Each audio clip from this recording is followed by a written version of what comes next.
Bom dia, pessoal. Tudo belezinha com vocês? Espero que sim. Hoje estou aqui gravando o nosso segundo encontro EAD, que refere-se à quarta aula de navegação aérea. Inicialmente, eu espero que vocês estejam conseguindo tocar os estudos aí de acordo com a rotina de cada um. A gente está passando um período atípico, eu imagino que talvez ninguém tenha passado por uma quarentena total do jeito que tem sido. Mas eu espero, enfim, novamente que dentro da rotina de cada um vocês consigam tocar aí as aulas de todas as disciplinas, fazer os exercícios que estão sendo propostos, para evitar que as matérias se acumulem para os simulados, para a prova da ANAC e aí por diante. E mais do que se acumular para as provas, é muito importante que vocês absorvam boa parte de todo o conteúdo que está sendo apresentado, porque isso vai estar diretamente relacionado à parte prática do curso de piloto privado e piloto comercial quando vocês começarem a fazê-lo, que é a melhor parte de toda a formação de um aviador. Então, se preparem e se preparem bem. Qualquer dúvida, eu novamente me coloco à disposição de todos vocês. Vocês têm meu telefone, me mandem um WhatsApp, me liguem, mandem uma mensagem, como for da preferência de cada um, tá? Todos os professores estão à disposição de vocês, ok? Então, dentro da estrutura de conteúdos programada aí para navegação aérea do piloto privado, hoje a gente entra no módulo 4. O assunto é proas e rumos. Esse tema ele é abordado lá no capítulo 7, página 59, se não me lembro, do nosso livro, o livro clássico do Bianchi, aí, que eu imagino que quase todos tenham em mãos, tá? Se eventualmente alguém não tiver e quiser me pedir uma cópia e tudo mais, neste período que está sendo um pouco turbulento para todo mundo, fico novamente inteiramente à disposição. Ok? Então, eu gosto de começar o encontro fazendo uma breve revisão aí sobre o que a gente abordou na última aula. Não vou falar aqui conceitualmente o que a gente viu, mas só para vocês terem em cabeça os assuntos que foram abordados e, eventualmente, seguir uma sequência lógica com o que a gente vai falar hoje, tá? Então, no último encontro, a gente falou sobre tipos de rotas. Lembrem que existem duas rotas, loxodrômica e ortodrômica. Uma delas é uma reta, outra é uma curva, uma com menos distância, outra com mais, uma corta ângulos iguais em todos os meridianos e outra não, e aí por diante, tá? Então, é importante vocês tenham essas características em mente. A gente falou também sobre cartas e mapas, onde mapa é um recurso que não é técnico, ele é genérico, e enquanto a carta é um recurso técnico, genérico, com informações específicas para cada finalidade. Dentro de uma carta aeronáutica, a gente tem restrições de terreno, áreas restritas, informações para fazer uma navegação de um ponto A para o ponto B. Tá? Essas cartas elas possuem projeções quanto à sua origem e quanto à sua superfície. Lembrem que quanto à sua origem é a partir da onde ela é plotada e a superfície é onde ela é plotada em si. E, por fim, a gente falou também de escalas, tanto fracionárias quanto gráficas. Eu acabei escrevendo somente fracionárias, que concentrou 90% do tempo que eu abordei esse tema, tá?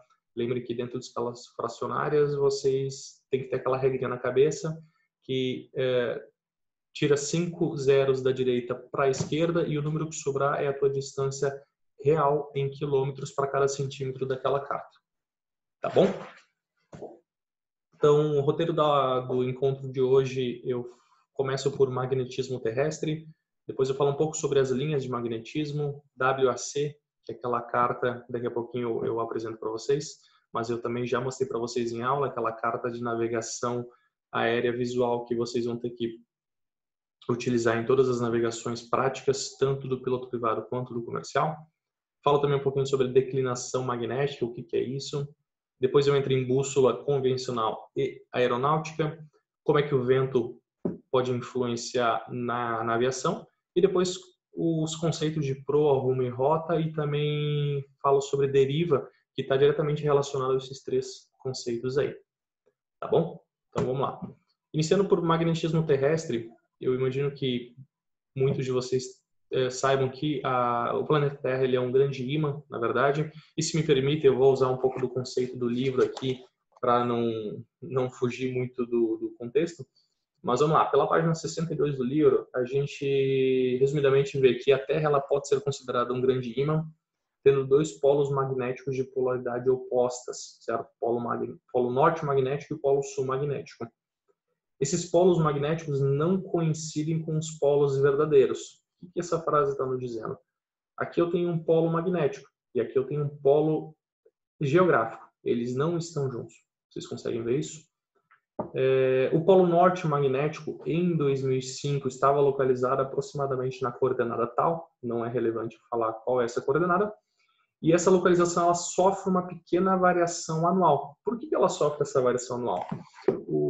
Esse campo magnético terrestre ele é criado por uma série de compostos químicos, de certa forma, ferro e níquel, se eu não me engano, que estão localizados a cerca de 3.000 quilômetros de profundidade do planeta Terra.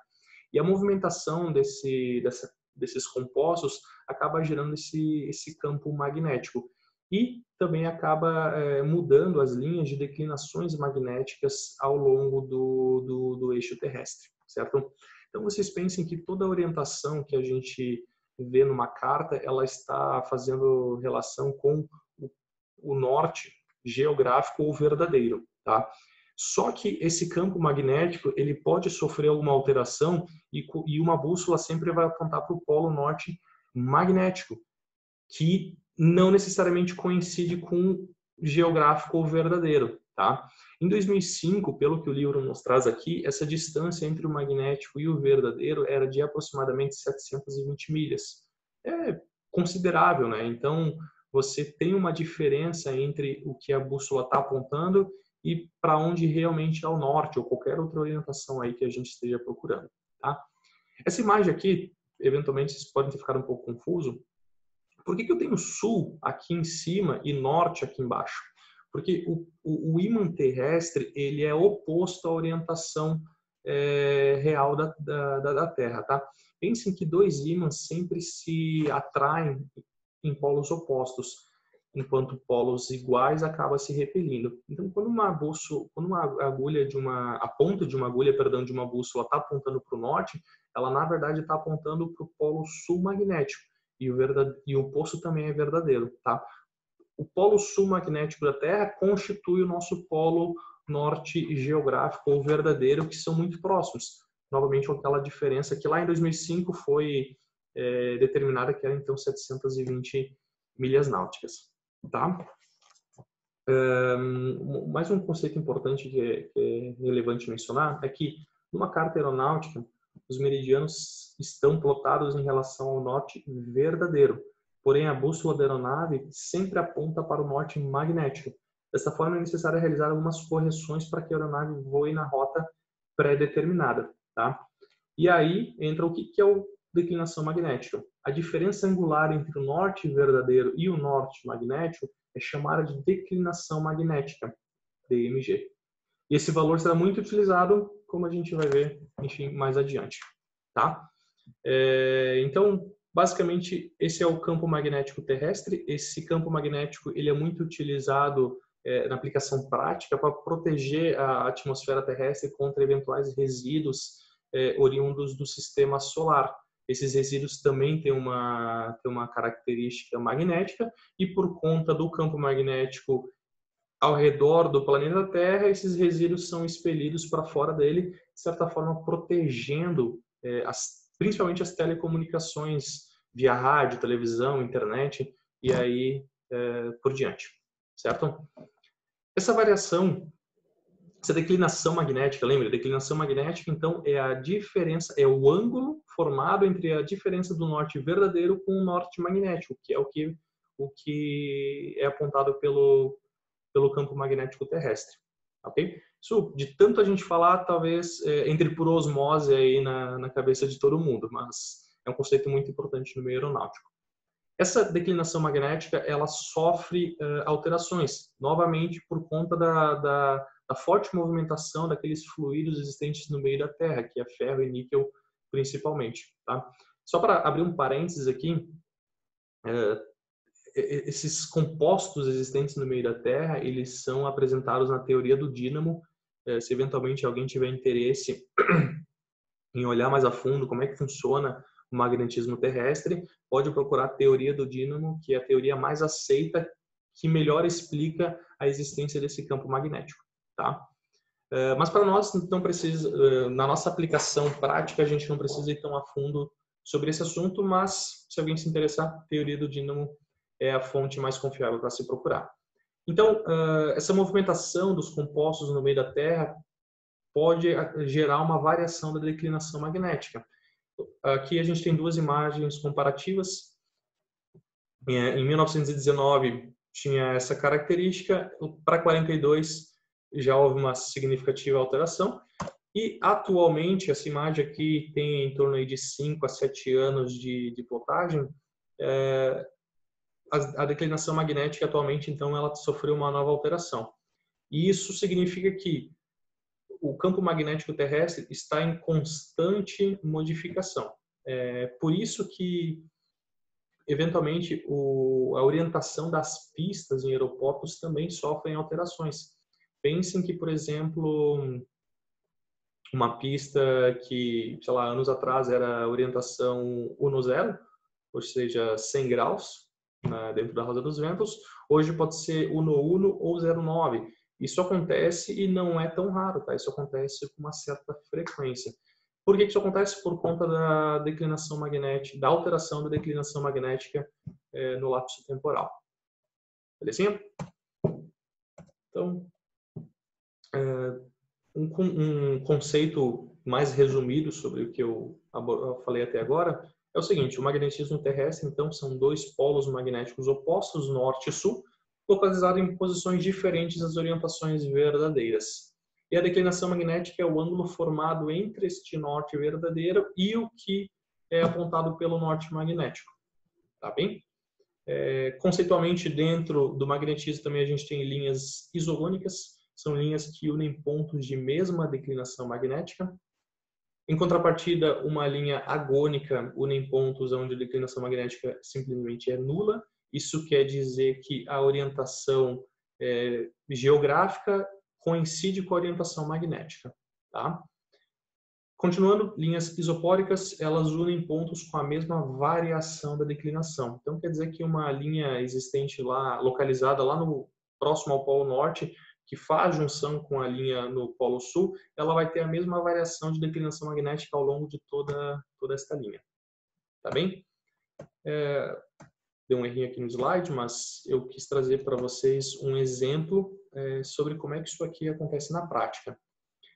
Vamos olhar essa imagem à esquerda. Então, as cartas aeronáuticas, elas sempre vão apresentar a DMG, declinação magnética. Por que isso? Porque a carta aeronáutica, ela sempre vai estar, ela vai estar fazendo uma orientação em relação ao norte verdadeiro, ou geográfico, como queiram chamar. Só que também vai nos trazer informação da declinação magnética, para que a gente possa fazer a aplicação prática e aí saber qual a orientação que a gente tem que tomar dentro da aeronave. Tá? Exemplo, se a declinação magnética for de 9 graus whisky para oeste, significa que o norte magnético ele está localizado 9 graus a oeste em relação ao norte verdadeiro. Deixa eu tentar fazer uma interação um pouquinho aqui. Então, neste exemplo, o norte verdadeiro está perfeitamente para cima, ok? Enquanto o norte magnético, vocês veem que ele tem uma variação para a esquerda. Neste caso aqui, ele é 9 graus à esquerda do norte verdadeiro. Tá? De acordo com o que está solicitando na aplicação prática, o piloto ele vai ter que fazer uma correção de orientação, de proa, que é o que a gente mais usa no meio aeronáutico. Lembrem que cada grau tem 60 minutos e cada minuto equivale a 1 milha náutica. Então, com base nesse conceito de distâncias, a gente já pode saber qual a distância neste exemplo entre o norte verdadeiro e o norte magnético. Tá? De acordo com a orientação, aí voltando um pouquinho ao gancho, de acordo com a orientação do piloto, esses 9 graus ou ele soma ou ele subtrai na sua proa. Então, aí isso vai mais na parte prática, o que é o melhor caminho para se tomar neste exemplo aqui. Mas só trouxe um exemplo aqui para vocês tentarem assimilar um pouquinho melhor esse conceito. Tá bem? A gente também tem uma parte muito importante no magnetismo terrestre que trata de componente horizontal e componente vertical. Então, vamos lá. Componente horizontal é o componente que aponta a bússola horizontalmente para alguma direção, pois ainda há uma distância entre o instrumento e o polo norte magnético. Tá? Pensem a agulha de uma bússola deitada na orientação horizontalmente mesmo. Ela está suspensa por um eixo central, certo? E quando essa bússola está localizada próximo à linha do Equador, que fica bem no centro do planeta Terra, ela vai ter uma orientação máxima, porque ela vai estar apontada para o Polo Norte sem problema nenhum. Só que quando essa bússola eventualmente estiver próxima ao Polo Norte, ou principalmente acima das latitudes de 60 graus, ela pode começar a sofrer uma certa variação, porque ela está muito próxima do polo, entende?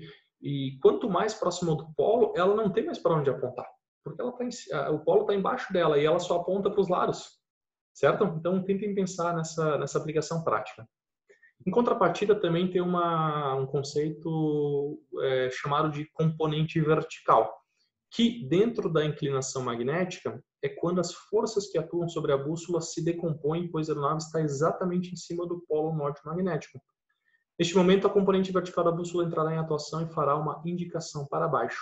Então, voltando ao exemplo aqui, pensem que a agulha sempre está disposta sobre um eixo central para poder fazer a sua movimentação, e quando essa bússola está em cima do polo norte, ela tem uma certa flexibilidade para cima ou para baixo. Ou seja, quando está no polo norte, essa componente vertical vai estar apontando para baixo, mas a componente horizontal ela vai estar perdida de certa forma porque não tem por onde apontar, mas a vertical vai estar um pouquinho para baixo, tá? Então tentem pensar dessa forma. Conceitualmente também eu trago um pouco aqui sobre linhas isoclínicas, que são linhas que unem pontos de mesma inclinação magnética, tá? Então, geralmente essas inclinações magnéticas elas são mais têm valores maiores próximas ao polo tanto norte quanto sul, tá? Aqui tem uma imagem que tenta representar um pouquinho do que eu tentei demonstrar com a minha mão aí, certo? Mas então eu vou passar de slide aqui só para vocês terem um conteúdo, uma conceituação que é bem relevante, tá? A componente horizontal, então, é zero nos polos magnéticos e alcança máximo valor no equador magnético, ok? Em contrapartida, a componente vertical é zero no equador magnético e alcança máximo valor nos polos magnéticos. Pensem no exemplo da agulha suspensa por um orifício central, onde ela tem uma certa maleabilidade. Então, componente horizontal é para onde ela está apontando e o componente vertical é essa certa maleabilidade que ela tem dentro da bússola. Tá bem? Aqui temos uma imagem de uma WAC e da declinação magnética. WAC, para quem pode estar se perguntando o que é Road Aeronautical Chart, então Carta Aeronáutica Mundial. Eu vou pausar o vídeo aqui para trazer essa WAC na mão. Só um minutinho. Aí, pessoal, de volta à gravação. Então, isso aqui é uma carta WAC. Se eu não me engano, no segundo encontro presencial eu trouxe ela para vocês, tá? É uma carta que vocês vão utilizar muito aí ao longo das navegações, novamente do piloto privado e do comercial, tá? Ela é uma carta bem grande e ela traz inúmeras informações aqui para o nosso meio aeronáutico, tá? Então, pela câmera, sei que não dá para ver quase nada, mas aqui nesse slide eu trago um pedaço de uma carta WAC para vocês irem se acostumando. Então, o que essa carta WAC está nos trazendo? Está nos trazendo várias informações técnicas que estão diretamente relacionadas à nossa operação. Por exemplo, esses números dentro de cada quadrante está apontando qual é a maior elevação do terreno dentro deste quadrante aqui, certo? Então, aqui dentro, a maior elevação do terreno é de 3.600 pés. Mesma coisa, 5.000 aqui próximo a São Borja e assim sucessivamente, tá? Mas o maior motivo desse slide estar aqui é para apresentar para vocês que essa linha aqui, ó, isso aqui é a declinação magnética da localidade, certo? Então, todas as cartas, de novo, elas estão sempre fazendo orientação em relação ao norte verdadeiro, ou geográfico, como vocês preferirem chamar, mas todas as cartas também trazem informações da declinação magnética. Porque, por exemplo, é o seguinte, eu estou passando Caxias do Sul, ó, Caxias do Sul está aqui, estou indo para o norte. Vou apontar lá para minha bússola 000 ou 360, que dá na mesma. Só que o meu norte magnético, ele sofre uma influência de 15 graus para oeste. E aí, dentro da minha navegação, eu tenho que fazer uma alteração, tenho que fazer uma correção de rumo, seja soma de 15 graus ou subtração. E aí é um tema que a gente vai abordar em detalhes no próximo encontro, tá? Mas então, é importante que vocês saibam. Aqui, por exemplo, eu tenho outra linha de declinação magnética, 14 graus, tá? Todas as cartas vão trazer esse tipo de informação e é importante vocês saberem o que ela é, para que ela serve e aonde que ela está apresentada, tá? Então, enquanto cruzando aqui a partir de Gramado até, por exemplo, Lagoa Vermelha, a declinação é de 15 graus, aqui próximo a Passo Fundo, Carazinho, essa declinação é de 14. Na prática, 1 grau de diferença não muda quase nada, principalmente se a gente fizer um voo dentro do estado. Agora, 1 grau de diferença fazendo um voo da América do Sul para a América do Norte, você vai ter pelo menos 1 milha náutica de distância, que também é pouco, mas pensem que isso pode acontecer na prática, tá bom? Eventualmente, próximo ao final do curso, a gente vai fazer uma aula somente sobre planejamento de voo. E aí esse planejamento eu vou abordar um pouquinho mais sobre o que existe aqui dentro. Mas, dando alguns spoilers aí para vocês, tem a questão de altitude. Aqui, por exemplo, eu tenho o símbolo de um aeródromo. Aqui eu tenho outro de Canela. Aqui embaixo eu tenho Santa Cruz do Sul. Isso aqui é uma área restrita, certo? Então, R de restrict. Aqui é a codificação que identifica essa área restrita e aí por diante, tá? Mas esse é um assunto que com certeza vai ficar mais para o final do curso, mas será retomado. Vamos lá. Então, superada a parte de magnetismo terrestre e declinação magnética, eu vou falar aqui um pouco sobre bússola, principalmente bússola convencional aeronáutica, tá? Então, a bússola convencional, ela tem tem um cartão graduado com base na rosa dos ventos, certo? E ela tem uma agulha que vai estar sempre apontando para o polo norte verdadeiro, que coincide com o polo sul magnético. Pensem que é o inverso, que o campo magnético terrestre ele é inverso ao verdadeiro, tá? Por isso que as coisas funcionam, porque lembrem que o ímã, os polos diferentes se unem, polos iguais se repelem. Então, uma agulha não apontaria para o norte se o polo norte magnético também coincidisse com ele, tá? Mas, basicamente, isso aqui é uma agulha convencional, ela vai estar sempre apontando para o polo norte verdadeiro, coincidentemente o polo sul magnético. Dentro da aviação, a gente tem uma bússola que o conceito básico é o mesmo, só que ela é exposta para nós horizontalmente. Então, ela está dentro de uma cápsula, certo?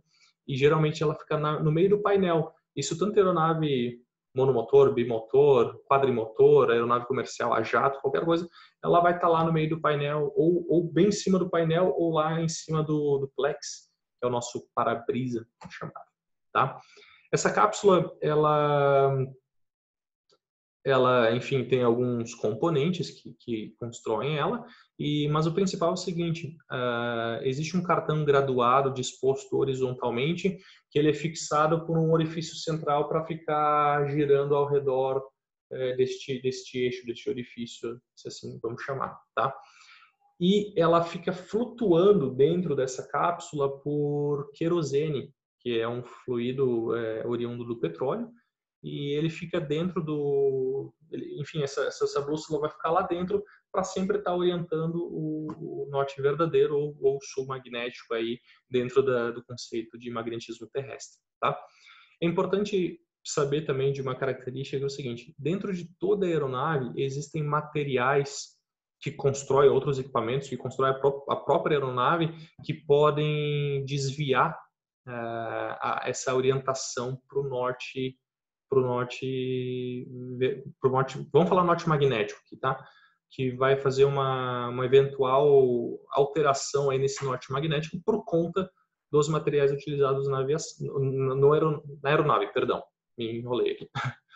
Vamos lá. Se, por exemplo, a bússola estiver apontando ali para 0,45 graus, o piloto aeronáutico tem que considerar 0,47, porque alguma coisa está causando uma interferência, certo? Então, essa escala aqui diz respeito a essa eventual alteração, só para vocês saberem o que significa essa escala aqui, ok? Pensem que quando uma bússola ela não está sofrendo nenhuma alteração, nenhuma influência externa, principalmente turbulência, ela vai estar apontando para o norte magnético sem problema nenhum, tranquilamente. Agora, se essa aeronave estiver passando por uma área de turbulência moderada ou severa, como ela está suspensa ali por querosene, ela pode ficar bamba dentro, né? Então, ela pode não estar refletindo o norte magnético como deveria, justamente por conta dessas variações. E aí, no intuito de tentar corrigir essas eventuais variações, a gente tem esse carinha chamado giro direcional, que ele está disposto verticalmente ali no painel do piloto. Geralmente está bem próximo ao manche. Nas aeronaves do Aeroclube, vocês vão ver que ela está bem próximo ao manche do comandante, do assento esquerdo. E ela funciona da seguinte forma: ela não tem uma agulha magnética que aponte para o norte, certo? Então, ela vai ter esse botãozinho aqui, ok? Para você ajustar a orientação da aeronave. Suponhamos que a tua aeronave a bússola esteja indicando lá 030, ok? Tu vai pegar esse botãozinho e tu vai trazer esse 030 aqui para o nariz do avião, tá? Só que tem um problema. Esse giro direcional, a partir do momento que você ajusta a proa do avião, ou seja, para onde que está o nariz do avião, para onde está o rumo do avião, ele se calcula, ele fica fazendo as alterações para a esquerda e para a direita com base em cápsulas de acelerações, com base em giroscópios, tá? E essas acelerações, esse giroscópio, ele pode sofrer alterações, pode sofrer, qual que é a melhor palavra que eu poderia dizer? Ele pode ser desatualizado, agora me fugiu a palavra, mas eventualmente daqui a pouco vem. E aí, a cada pouco, é bom conferir qual que é a proa do giro direcional com a proa da bússola, porque pode sofrer alterações, tá? Justamente por conta dessas acelerações e do giroscópio da aeronave. Isso pode acontecer, tá? Então, bom se balizar pelo giro direcional, mas a cada 10, 15, 20 minutos no máximo, tem que olhar o giro direcional, olhar a bússola e ajustar o giro direcional conforme a bússola está indicando, tá? Só para vocês ficarem espertos. O lado bom do giro direcional, ele não vai sofrer variação por fatores externos, principalmente turbulência, porque ele está estático ali no painel da aeronave, tá? Pensem dessa forma.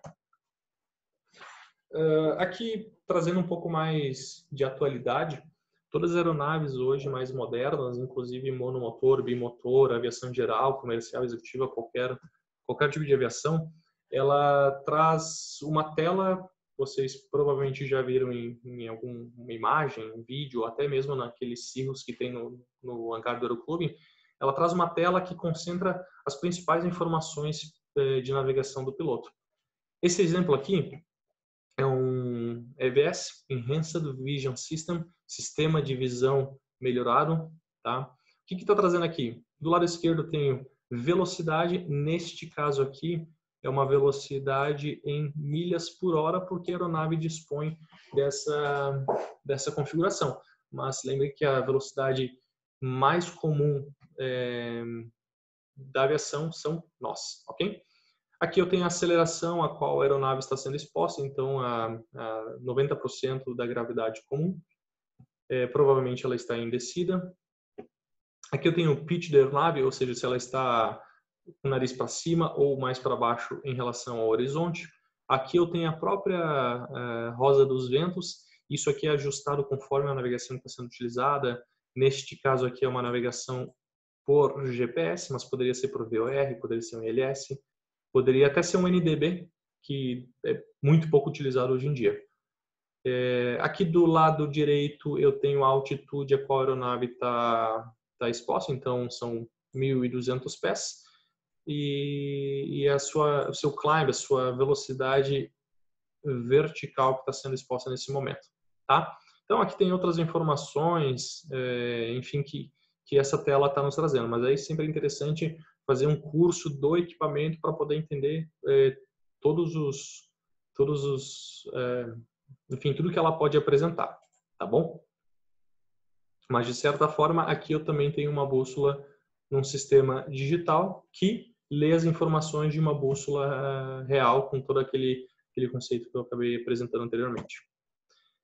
Mais um exemplo aqui de sistema avançado, eu tenho aqui embaixo, vocês estão vendo que eu tenho aqui como se fosse um giro direcional, uma bússola, são informações alimentadas com base em uma bússola real. Isso aqui é chamado Head-Up Display, ele está localizado acima do piloto, tanto comandante quanto copiloto, e ele não necessariamente ele fica nessa posição toda hora. Se o piloto não quiser usar essas informações e usar as informações aqui do painel normal, ele simplesmente levanta. Pensa naquele espelho do carro de vocês, que ele desce ali e desce e sobe. Então, se o piloto quiser usar, ele, enfim, pode usar se assim o preferir. Estou sendo redundante, mas essa é a verdade, tá? Mas é muito utilizado isso aqui em aproximações, porque vocês têm todas as informações da aeronave, do sistema de navegação, perdão, sem ter que ficar desviando a tua atenção para baixo pro painel da aeronave, tá? Algumas operações, inclusive, só podem acontecer se a aeronave dispuser deste head-up display. Por exemplo, se não me engano, Santos Dumont, no Rio de Janeiro, só pode aproximar a aeronave que tem esse carinha aqui, porque para evitar que o piloto desvie a atenção para o painel comum da aeronave, tá? Para vocês verem como tudo tem uma aplicabilidade dentro da aviação. Superar essa parte das bússolas não é tão complexo assim, mas, de novo, se alguma coisa eu falei errado ou não ficou tão claro, por favor, me avisem que eu estou à disposição, tá bom? A gente entra também aqui na questão do vento e de que forma que ele influencia o meio aeronáutico. Assim como a água, ela é visível e diretamente influencia as operações marítimas, o vento ele não é visível, então não é assim como ele, na verdade, ele não é visível ao olho nu, e só que ele, de certa forma, com as ações aerodinâmicas ao redor de uma aeronave, ele gera sustentação, por conta de alguma peça que não seja aerodinâmica causa arrasto, e aí por diante. Aqui a gente tem um possível Boeing 747 em nível de cruzeiro, e isso daqui é o rastro que os motores estão deixando ao longo de sua rota. Isso aqui não é vento, isso aqui é água sendo condensada dentro, enfim, é água sendo condensada e deixando seu rastro aí da aeronave, tá? Mas o fato é, o vento ele influencia diretamente as operações. Então aqui é só duas imagens para falar brevemente sobre isso, mas eu vou tentar trazer para vocês aqui como é que isso aí se influencia. Então pense o seguinte, gente. Eu estou com a minha aeronave aqui voando do ponto A para o ponto C, ok? Alpha, Charlie, e aqui eu tenho o Bravo. Vamos começar já a se acostumar com esse alfabeto da aviação. Se eu estou sofrendo um vento que vem da minha esquerda e eu quiser manter este rumo aqui para chegar no meu destino sem alterações, eu tenho que alterar o nariz da minha aeronave para o lado do vento para que eu possa ter uma correção do meu rumo, certo? Isso aqui chama-se correção de deriva, tá? Que é um conceito que a gente vai abordar aí na próxima aula bem detalhadamente. Suponhamos que o piloto ele não faça essa correção de deriva para o lado do vento. Vocês concordam comigo que a aeronave começaria a se deslocar cada vez mais longe da rota e o teu rumo acabaria sendo influenciado? Isso pode acontecer, tá? E esse eixo que é formado ao longo... Opa, eu não quero clicar no... Se ele é um link. E esse eixo que é formado ao longo do desvio chama-se de deriva, tá? Então, se o piloto não corrige o vento, ele vai sofrer uma deriva e não vai conseguir manter o seu rumo conforme planejado. Se ele faz uma correção dessa deriva, tu vai ver que a proa da aeronave vai sofrer uma alteração, porém ele vai continuar na rota ideal, mantendo o seu rumo mais adequado, tá? Aqui tem um link de um vídeo de uma aeronave comercial de grande porte fazendo uma aproximação para pouso com um forte vento de travessa. E vocês vão perceber nesse vídeo que ele altera a sua proa para poder manter o eixo da aproximação, porque se ele não fizesse isso, ele ia acabar se perdendo.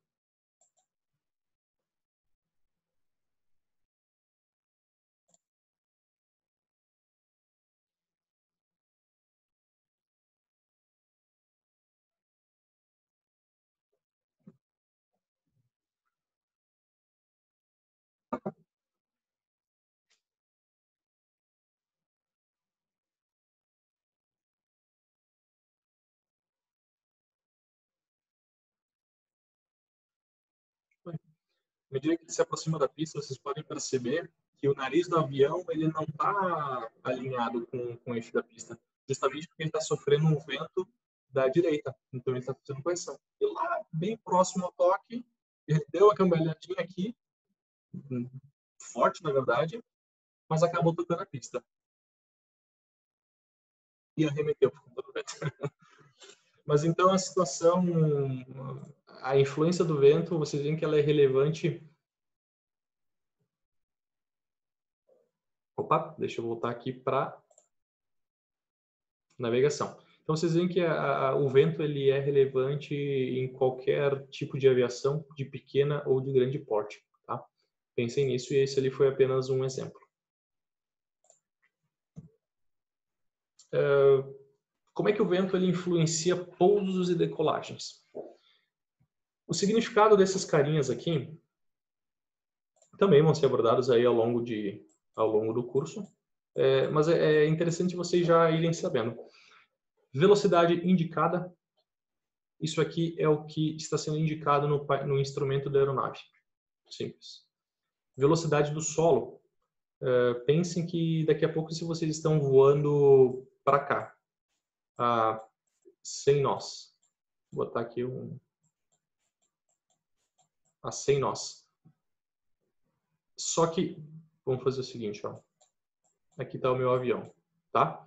Se vocês estão recebendo um vento de proa, ou seja, o vento contra o deslocamento da aeronave de 20 nós, por exemplo, vocês concordam comigo que essa tua velocidade aqui, em relação ao solo, ela vai se alterar? Ela vai sofrer uma alteração?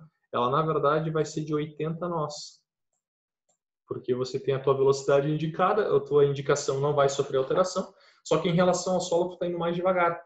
Então, enquanto o teu instrumento está indo a 100 nós, em relação ao solo, tu está indo a 80. Tá? Essa alteração, essa situação também pode ser contrária. Se a tua aeronave está voando... Agora ficou mais bonito. Se a tua aeronave está voando sentido leste, nesse exemplo, e tu ainda recebe um vento de cauda empurrando a aeronave, aqueles 100 nós do instrumento permanecerão sem nós, só que, suponhamos que a velocidade também seja de 20, você vai estar voando em relação ao solo de 120 nós, porque o vento está empurrando a tua aeronave, tá? Então, o que isso vai acontecer? Tu vai chegar antes do teu destino, certo? Só que ao mesmo tempo, o vento de cauda, ele diminui um pouco de sustentação, principalmente nas operações de pouso e decolagem. Mas isso provavelmente vai ser abordado lá na teoria de voo, tá?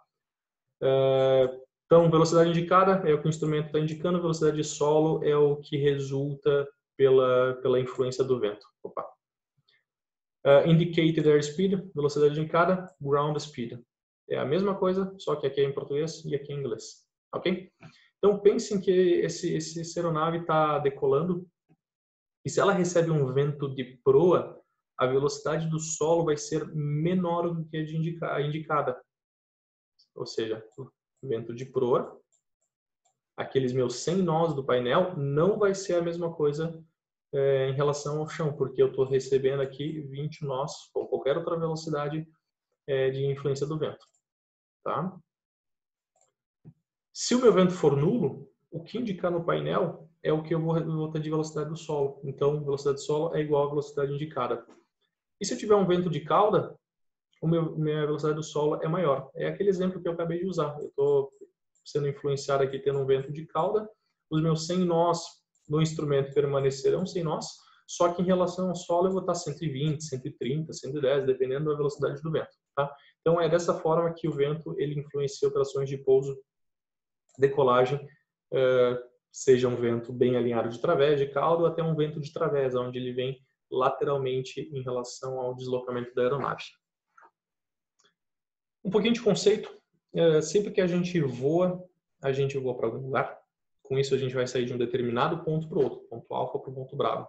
Isso se chama rumo, direção da intenção de deslocamento. Então, se eu estou saindo daqui e indo para cá, e eu estou indo assim, isso aqui é meu rumo.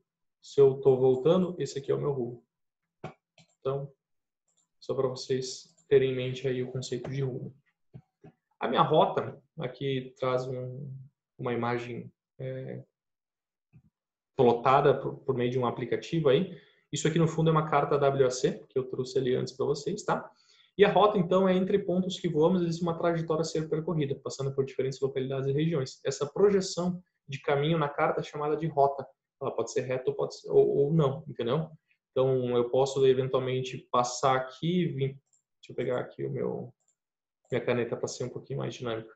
Então, se eventualmente eu quero sair de Caxias, mas eu quero passar por Farroupilha, depois de Farroupilha eu quero passar em cima de Lajeado, depois de Lajeado eu quero descer para Estrela, passar para Venâncio Aires e aí chegar em Santa Cruz. Isso aqui é muito comum que vocês vão fazer numa navegação visual. Por que que é visual? Lembrem, vocês têm que ter orientações, parâmetros visuais externos. Se eventualmente tu voar numa linha reta, primeiro tu não vai conseguir, porque tu pode sofrer influência do vento, e eventualmente esse vento ele pode te deslocar a tua rota para qualquer um dos lados. Então o que que se faz na navegação visual? Você vai pegar uma referência em frente, aos lados, seja uma ponte, uma cidade, um rio, qualquer coisa, você vai voar na direção dela, ou ao sul dela, ao norte, a leste, a oeste, e aí é uma determinação que o piloto vai ter que fazer. Mas o fato é, não pode se perder, porque se quiser voar numa proa única, o vento vai te influenciar seriamente. Então é bom que você eventualmente faça essa rota, às vezes não numa linha reta, tá? Mas, pessoal, uma das últimas aulas aí a gente vai fazer uma aula só sobre como fazer um planejamento assim, e utilizando uma carta na mão, sem essa bagatela aqui de recurso digital, apesar de que eu sei que vocês vão usar no futuro com certeza. Então, beleza. Rota, ponto A, ponto B, ponto C, pode ser uma curva, pode não ser, tanto faz. E a proa do avião. Então, para que um avião consiga manter-se na rota para o rumo desejado, são necessárias correções. Essas correções fazem com que, na maioria das vezes, o nariz do avião voe apontado para uma direção diferente daquela ideal para o rumo. Mas, mesmo assim, a proa adotada faz com que a aeronave chegue no lugar pretendido. Isso deve-se à influência do vento em grande parte dos casos. Querem um resumão? A proa é para onde o nariz do avião está apontando. Belezinha? Então, assim como a gente fez o exemplo ali em pousos e decolagens, o vento calmo, o vento sem velocidade nenhuma, a tua proa é igual ao teu rumo. Se o vento ele for maior do que 0, for 1 ou acima, a tua proa ela pode ser maior ou menor do que o teu rumo. E aí tu vai ter que fazer correção dependendo para onde tu tá voando, tá? De novo, na aplicação prática a gente vai falar sobre isso, tá? Aqui trago uma imagem para tentar exemplificar a diferença aí entre proa, rumo, rota, deriva. Lembra que eu falei antes de deriva e correção de deriva?